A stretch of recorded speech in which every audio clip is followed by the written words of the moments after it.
ନୀଳଗିରିରୁ ବଉଳଗଡ଼ିଆ ରାସ୍ତାର ମରାମତି ପାଇଁ ସିପିଆଇଏମ୍ର ନୀଳଗିରି ଆଞ୍ଚଳିକ କମିଟି ତରଫରୁ ଜିଲ୍ଲାପାଳଙ୍କୁ ଦାବିପତ୍ର ପ୍ରଦାନ। ଉତ୍ତର ଓଡ଼ିଶାର ପ୍ରସିଦ୍ଧ ଶୈବପୀଠ ପଞ୍ଚଲିଙ୍ଗେଶ୍ୱର ସାରା ଭାରତବର୍ଷରେ ପ୍ରସିଦ୍ଧ ଅଟେ।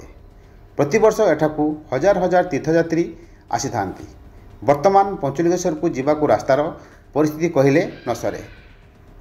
ଗାଡ଼ିରେ ଯିବା ତ ଦୂରର କଥା, ଖାଲି ପାଦରେ ଯିବା ମଧ୍ୟ କଷ୍ଟସାଧ୍ୟ ହୋଇଛି।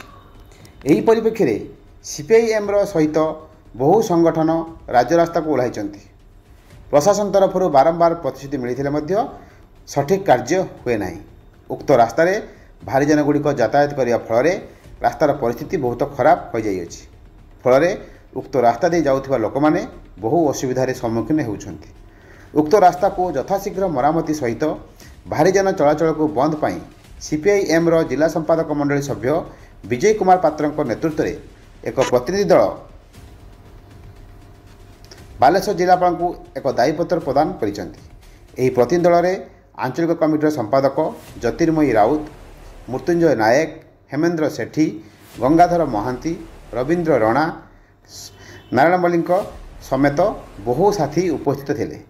ଜିଲ୍ଲାପାଳ ଉକ୍ତ ଦାବିକୁ ଗୁରୁତ୍ୱର ସହିତ ନେଇ ଅତିରିକ୍ତ ଜିଲ୍ଲାପାଳ ରାଜସ୍ୱ ବିଭାଗକୁ 15 ଦିନ ଭିତରେ ପୂରଣ ପାଇଁ ଦାୟିତ୍ୱ ଦେଇଛନ୍ତି। ଯଦି 15 ଦିନ ମଧ୍ୟରେ ରାସ୍ତା ମରାମତି ନ ହୁଏ ତେବେ ଦଳ ରାଜରାସ୍ତାକୁ ଓହ୍ଲାଇବାକୁ ବାଧ୍ୟ ହେବ ବୋଲି ଦଳର ଜିଲ୍ଲା ସମ୍ପାଦକ ମଣ୍ଡଳୀ ସଭ୍ୟ ବିଜୟ କୁମାର ପାତ୍ର ଚେତାବନୀ ଦେଇଅଛନ୍ତି। ଆସିଥିଲୁ ଯେଟାକି ନୀଳଗିରିରୁ ବଉଳଗଡ଼ିଆ ଭାୟା ପଞ୍ଚଲିଙ୍ଗେଶ୍ୱର ରାସ୍ତା ମାନେ ଦୁରାବସ୍ଥା କହିଲେ ନ ସରେ।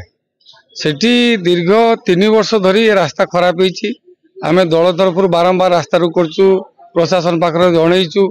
ତା ସହିତ କଲେକ୍ଟର ବି ବ୍ୟକ୍ତିଗତ ଭାବେ ଆମକୁ ଡାକିଥିଲୁ, ଆଲୋଚନା କରିଥିଲେ, କହିଲେ ଆମେ ମାସେ ଭିତରେ ରାସ୍ତା କରିଦେବୁ, କିନ୍ତୁ ଆ ଭିତରେ 3 ମାସ ଗଡ଼ିଗଲାଣି। ପଞ୍ଚଲିଙ୍ଗେଶ୍ୱର ଗୋଟେ ଶୈବପୀଠ ଯେଉଁଟାକି ସାରା ଭାରତବର୍ଷରେ ମାନେ ପ୍ରସିଦ୍ଧ। ଏଠି ବହୁ ତୀର୍ଥଯାତ୍ରୀ ଆସନ୍ତି, ହଜାର ହଜାର ଲୋକ ବି ଆସନ୍ତି, କିନ୍ତୁ ଏଇ ଯେଉଁ ଅବସ୍ଥା ନୀଳଗିରି ପାଇଁ ଅତି ନିନ୍ଦନୀୟ କଥା। ଯେଉଁମାନେ ବାହାରେ ରହୁଛନ୍ତି ସେମାନେ ଆସିକି ଦେଖୁଛନ୍ତି এইভাবে পরিস্থিতি।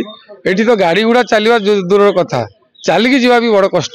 আমি প্রশাসনকে বারম্বার অনুরোধ করলু, এটি ওভরলোডেড গাড়ি যেটা আসুচি, এটি আমার বাগুড়ি এপটে যাচ্ছি নীলগিরি দেখি রাস্তা ওভরলোডেড গাড়ি, যদি রাস্তাটা ঠিক ভাবে নির্মাণ ন হুয়ে ওভরলোডেড গাড়ি যদি চালে তাহলে রাস্তাটা আহরি খারাপ হয়ে যাব। প্রশাসন হ্যাঁ হ্যাঁ কৌଛନ୍ତି কিন্তু বন্ধ হোনা।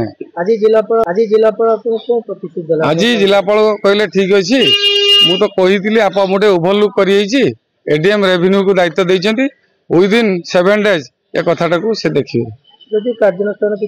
যদি কার্যানুষ্ঠান ন করନ୍ତି আমি বাধ্য হইকি রাজরাস্তাକୁ ଯିବୁ। তেଣু রাজরাস্তাକୁ ଯିବା ପୂର୍ବରୁ ଆଜି ଆମେ ପ୍ରଶାସନକୁ ଜଣାଇ ଦେଇ ଗଲୁ, କାରଣ କାଲି ପ୍ରଶାସନ ଆମକୁ ଦୋଷ ଦେବେନି ଯେ ଆପଣ ଆମକୁ ଜଣାଇଥିଲେ କି। ତେଣୁ ଆଜି ଆମେ ସେଇ ପରିପ୍ରେକ୍ଷୀରେ ଜଣାଇ ଦେଇ ଗଲୁ।